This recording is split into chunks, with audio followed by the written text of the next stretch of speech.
রাজুবাবুরা আপাতত শব্দার্থ অনুসন্ধানে ব্যস্ত, কিন্তু আসল প্রশ্নের উত্তর দেবেন না। আমি আরো একবার সুকান্ত বাবুর কাছে যাব।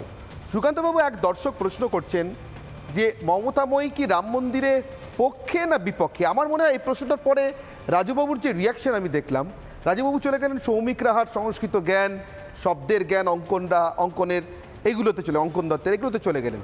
আমি একটা কথা স্পষ্ট বুঝতে পারছি, তৃণমূলের কোথাও একটা ভয়ঙ্কর অস্বস্তি কাজ করছে।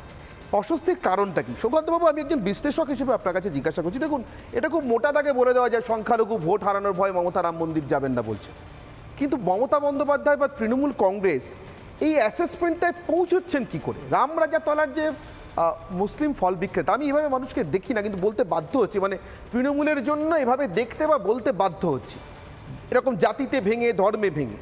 তিনি আজকে যেভাবে রাম মন্দিরের জন্য উল্লাস প্রকাশ করছিলেন, আনন্দ প্রকাশ করছিলেন, পশ্চিমবঙ্গের দেশের হাজার হাজার কর্মী যারা ওই মন্দিরের জন্য কাজ করছেন, যারা কারিগর, যারা আরও উচ্চস্তরের কাজ করছেন, যারা তথ্য প্রযুক্তি সংক্রান্ত কাজে সহায়তা করছেন, আরও নানা রকম কাজে সহায়তা করছেন, তারা নির্দিষ্টভাবে সংখ্যালঘু হলেই রাম মন্দিরের বিরোধী, রাম মন্দিরে গেলে তারা মমতা বন্দ্যোপাধ্যায়কে ভোট দেবেন না, এটা ভেবে নেওয়ার মধ্যে আসলে সংখ্যালঘুদের তোষণ আছে না অপমান আছে? আমি এইটা আপনার কাছে বুঝতে চাইছি। আদৌ কি এরা এদেশের সংখ্যালঘুদের বা পশ্চিমবঙ্গের সংখ্যালঘুদের মন বোঝেন, নাকি কয়েকজন মৌলবাদীর প্ররোচনায় কয়েকজন মৌলবাদীর প্ররোচনায় পৃথিবী বিখ্যাত বা কুখ্যাত মৌলবাদীরা যেভাবে ধর্মকে ব্যাখ্যা করে তাদের ধর্মীয় প্ররোচনা? তার কারণ আছে, আমি বলছি, সিমির মতো নিষিদ্ধ সংগঠনের লোক যখন তৃণমূলের রাজ্যসভার সাংসদ হয়, তখন আমার এটা মনে করার যথেষ্ট সঙ্গত কারণ আছে যে তৃণমূলের কাছে ইসলামের ব্যাখ্যাটা মৌলবাদীদের মারফত পৌঁছয় না, পশ্চিমবঙ্গের যথার্থ ভারতীয় ইসলাম ধর্মাবলম্বীদের মধ্যে পৌঁছয়, যারা এদেশে থেকে গিয়েছিলেন, পূর্বপুরুষ যাদের থেকে গিয়েছিলেন, পাকিস্তানে যাওয়ার সুযোগ থাকা সত্ত্বেও তাদেরকে অপমান করছেন। তো অনির্বাণদা, যেটা তুমি বললে, নিশ্চিতভাবে যে রাম মন্দিরের যে তৈরি বা নির্মাণে এখানে কিন্তু একজন পশ্চিমবঙ্গের কারিগর রয়েছে, দুজন, আমি যদি ভুল না করি। এবার তিনি যদি বলতেন যে না, আমি তো হিন্দু ধর্মের মানুষ নই, আমি করব না, তাহলে তার প্রতি রাম মন্দিরের প্রতি কোন রকম ইয়ে নেই, কাজটা তার কাছে প্রধান।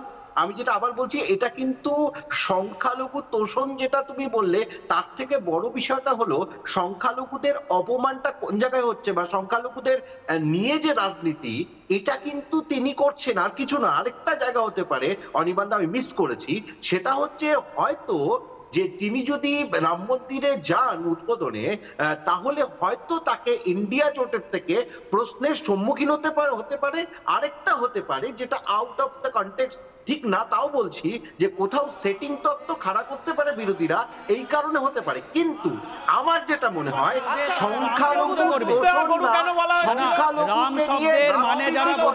মাধ্যমে নিজের ভোট ব্যাংককে সিকিউর করবার চেষ্টা করছেন, যেটা কিন্তু অত্যন্ত অন্যায় এবং ভয়ঙ্কর।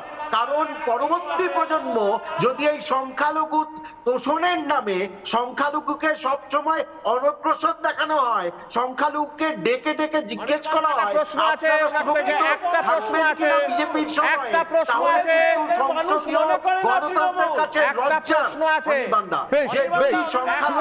বুঝতে পারলাম। আমি আবারও যাবো, হ্যাঁ অঙ্কন বাবু, যাবো সুদীপ্ত বাবু,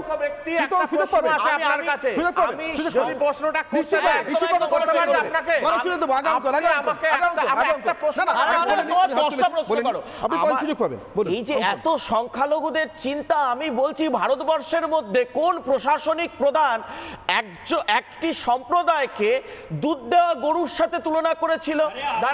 সম্প্রদায় দুধ দেয় তার লাথি খাবো, এটা কোন ধরনের ভাষা? এটা কোন ধরনের